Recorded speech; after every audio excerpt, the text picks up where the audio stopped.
ကျွန်တော်တို့အားလုံးဟာကဘာဦးဖန်ဆင်းခြင်းအကြောင်းကိုပြောရင်အာရနဲ့အေဝါအကြောင်းကိုပဲပြင်းမြင်တတ်ကြပါတယ်။ဒါပေမဲ့မိတ်ဆွေတို့မသိသေးတဲ့လက်ဝတ်ချက်တစ်ခုရှိနေပါတယ်။အဲ့ဒါကတော့အေဝါမတိုင်ခင်ကလေးကအာရရဲ့ဘေးမှာရှိခဲ့ပြီးမြေမုတ်ကနေတိုက်ရိုက်ဖန်ဆင်းခဲ့ရတဲ့ပထမဆုံးဇနီးလီလစ်ပါပဲ။သူမဟာဘာကြောင့်တမိုင်းစာမျက်နှာတွေကနေဖျောက်ဖျက်ခံခဲ့ရတာလဲ။ဒီနေ့စီစဉ်မှာတော့လီလစ်ရဲ့တော်လန်မှုရှေးအောင်ခါတာတွေနဲ့အနုပညာတွေကသူမရဲ့ဘိန်းကြီးဆန်တဲ့ပုံရိပ်တွေကိုအသေးစိတ်တင်ဆက်ပေးသွားမှာဖြစ်ပါတယ်။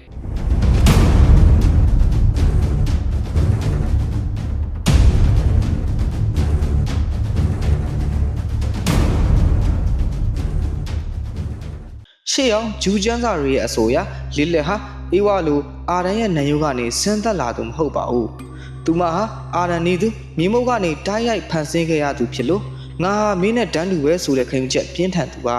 ။အာရန်ကသူမကိုအုပ်ဆိုးဖို့ကြိုးစားတဲ့အခါလီလစ်ကညှင်းဆန်ခဲ့ပါတယ်။နောက်ဆုံးမှာတော့သူမဟာဖျားသခင်ရဲ့လူဝတ်နာမတော်ကိုရွတ်ဆိုပြီးအင်းနေဥယျာဉ်ကနေကောင်းငင်ကိုပြန်သက်ထွက်ပြေးသွားခဲ့ပါတယ်။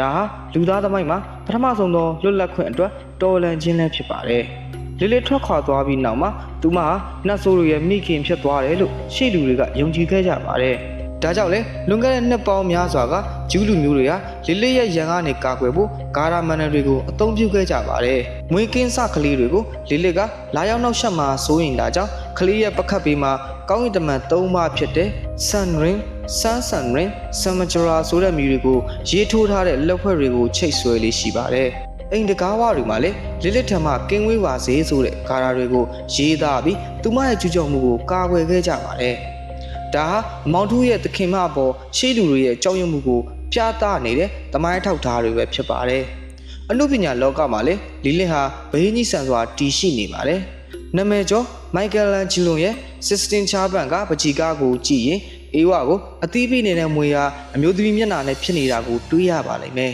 ။အနုပညာရှင်တွေကဒါကိုလီလစ်လို့ရည်ညွှန်းခဲ့ကြတာပါ။1892ခုနှစ်မှာ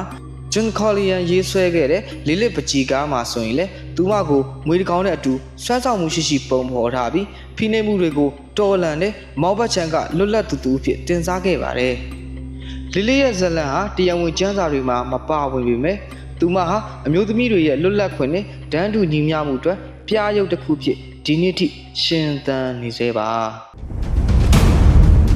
အခုလိုခရိယန်တွေနဲ့ဆိုင်တဲ့ဗဟုသုတများကိုလေ့လာတဲ့အတွက်ကျေးဇူးတင်ပါတယ်ကြည့်ရှုလေ့လာသူရောက်စီတိုင်းကိုဖျားသခင်ကောင်းချီးပေးပါစေ